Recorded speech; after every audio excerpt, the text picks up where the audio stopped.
Would you defy a court order? Because we all know that, and that was outrageous. I never did defy a court order. And you wouldn't in the future? No, you can't do that. However, we have bad judges.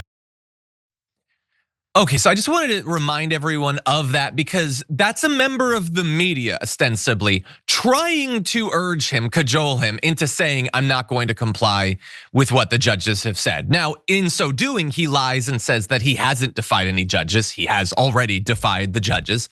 But what she and other right-wingers in the media want is for Trump to just say very clearly so that they can be comfy and warm and cozy, I don't care what the courts say. I don't even care what the Supreme Court, most of whom are there because of me, say. I'm gonna do literally anything I want.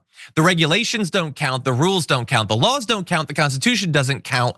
I am the only one with any power, and that's how it's gonna go. That is clearly what she wants. And we find ourselves now in a situation where we have an even better test of that than we've had in the past. In some of those tests over the past 2 months, he's already shown that he's not going to comply with the courts. In this case, it's the Supreme Court, and they're saying you have to facilitate the transfer of Garcia back from El Salvador to America. Now, he doesn't want to do that. He's gonna say he can't do that. He obviously can do that. He's the one with the financial deal that he set up with this prison to send people there. And the idea that he thinks he simultaneously has all of the power to like cow China on trade, but he doesn't have the power to get El Salvador to transfer one dude back to America.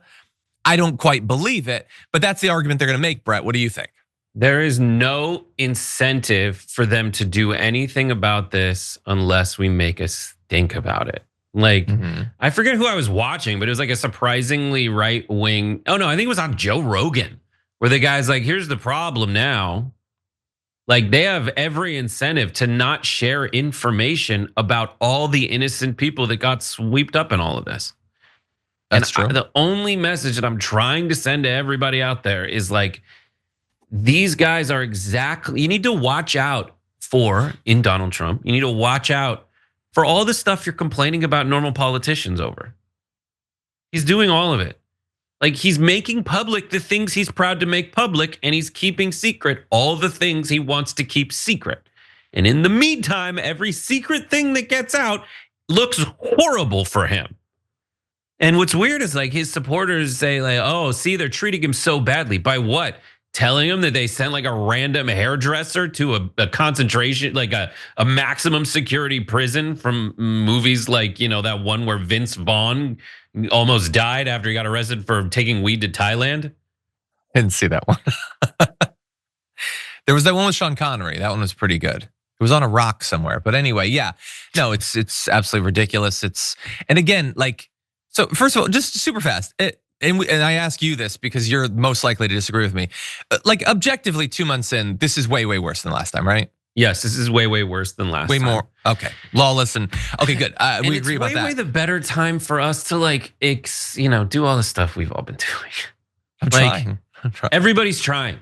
Everybody who lost to Donald Trump is miserable and doing their best to try to fix it. That's how you should read those tea leaves. And in terms of this, I've been saying throughout this week, my fear is that like, so initially they're sending, they announced they're gonna send people to El Salvador or Guantanamo or whatever. And we're all aggrieved. Then they start doing it. Now we're aggrieved about like a particular case. So it feels like we've naturally seeded, oh, I guess they're gonna send some people, but like that guy shouldn't be there. So I don't like that. And so what's the next step? How do you distract people from like the migrants that shouldn't be there? I feel like the inevitable step that's coming is US citizen. They're just gonna start sending US citizens there. And then how are we gonna be reporting on like the hairdresser? Because now it's an even more ridiculous thing that's happened. And like, I don't know, there will be some in the audience who'd be like, well, I don't think he'll actually do that. But like, did we think 3 months ago that he would be defending letting people rot for the rest of their life, people who should never have been sent there to this absolutely horrid place? But we're there, we've already done that. They've already announced the Guantanamo thing. He's already saying he wants to send US citizens to El Salvador. Like again, feel free to disagree. I feel like that's the thing that's coming and it could be next week. I don't know, what do you think? But this is the bad stuff, right? Like there's a difference between saying everything he's doing is the worst and everybody who supports him is a Nazi. I don't think we should do that. There's a difference between that and saying like this undeniably horrible thing is undeniably horrible at every time. And that discipline of or like principled, non-lazy messaging is very key here. There's a lot of people who will, watch MSNBC or like a bunch of those like similar things where like the role of that video in their mind is to be like, this is all the worst thing. And also Donald Trump is cooked. And also everything is, you're fine and it's the worst at the same time. It's just like this wad of dopamine delivery.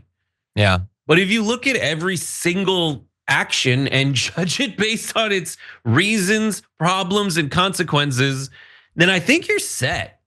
As long as you do that. And I think to answer your question, the sum of the badness is a bigger sum than it was the first time around. I said on your show before COVID, like it just hasn't gotten bad enough for basic normal people to throw them out.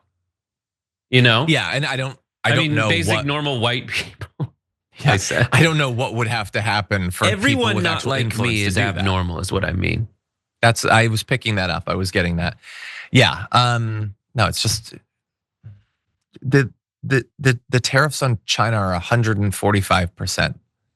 If the tariffs on China can be 145%, there is nothing too crazy for him to do at this point. That's what I would say.